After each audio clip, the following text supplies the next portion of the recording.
My name is Bouganim. I'm the founder and managing partner of the Govtech Fund. We announced our fund just a couple of weeks ago, the first ever fund focused on government technology startups, $23 million fund. And that's the second reason I'm happy, because after many months of fundraising, I'm finally done fundraising. So that's another reason to be happy. Yay! Exciting. So you're going to see some amazing presentations this evening.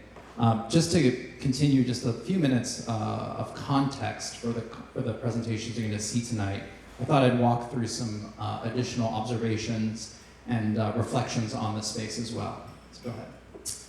So Dharmishta mentioned, or I think Ashley mentioned, the size of this market. We'll talk a little bit about that. But just, I think, to step back for a moment and think about the US government, local, state, and federal, some astonishing stats. So first of all, the government at large, it employs nearly 22 million individuals. That's roughly 15% of the US workforce. For context, if you think about the Dow Jones Industrial Average, commonly referred to metric, the Dow Jones Industrial Average is made up of the top 30 companies in the US, companies like Exxon, Home Depot, McDonald's. Collectively, the Dow Jones 30 employs 6 million people. So the US government employs roughly 3.5 times that amount. From a spend perspective, the US government spends about $7 trillion a year. Again, by comparison, just looking at the Dow Jones 30, the market cap collectively of all those companies is $5 trillion. There are about 100,000 plus government agencies and departments in the US, and that figure is probably on the low end. I've actually not seen a really great published study that actually counts every single agency and department at every single level of government, but it's roughly north of that. So again, the context here is just the size of the government is just astonishing. Go ahead.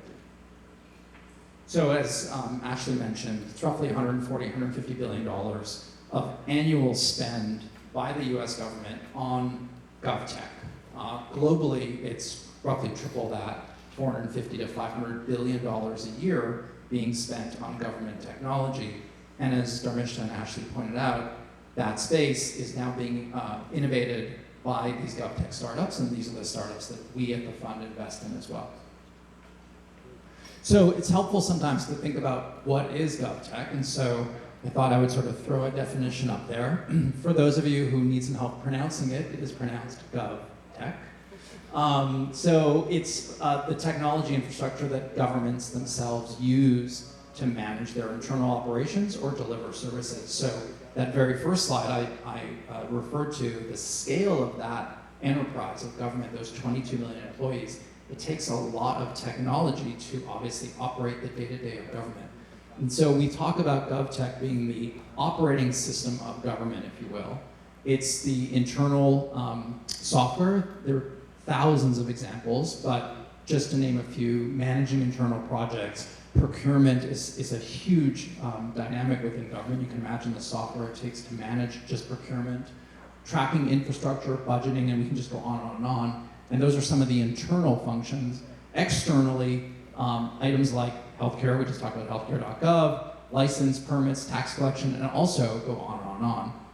The continuum that we have here is thinking about GovTech as that government operating system. But we don't want to forget about the CivicTech side of the world. And so CivicTech we think about as the operating system of the citizen.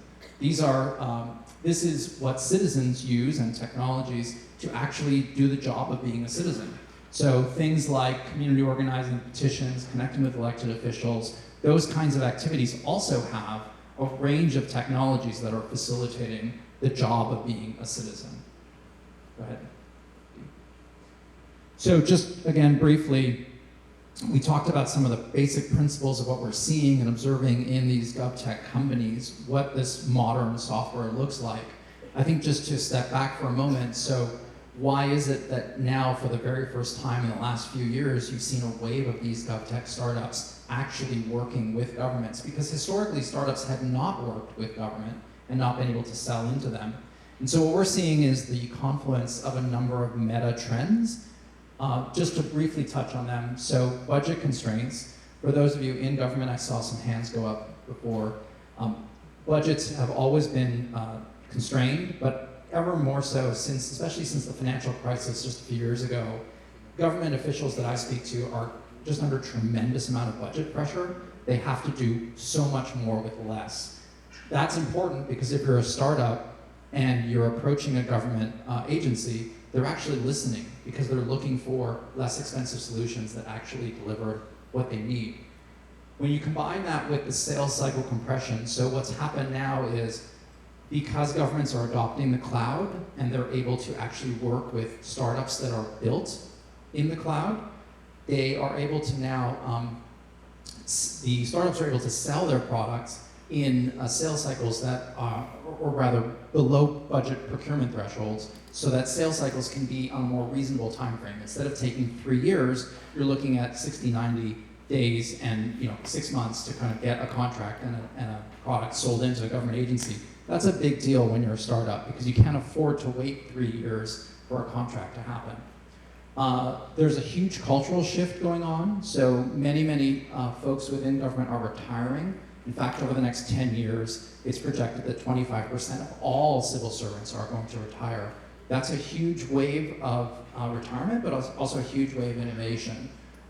The former chief of staff at Code for America, Avi Yamani, is now the chief data officer in Los Angeles. That's a perfect example of I won't name his age, he's young, a very young modern technologist who's now in charge of a chief data officer in Los Angeles. He's a prime example of what we're seeing over and over and over again.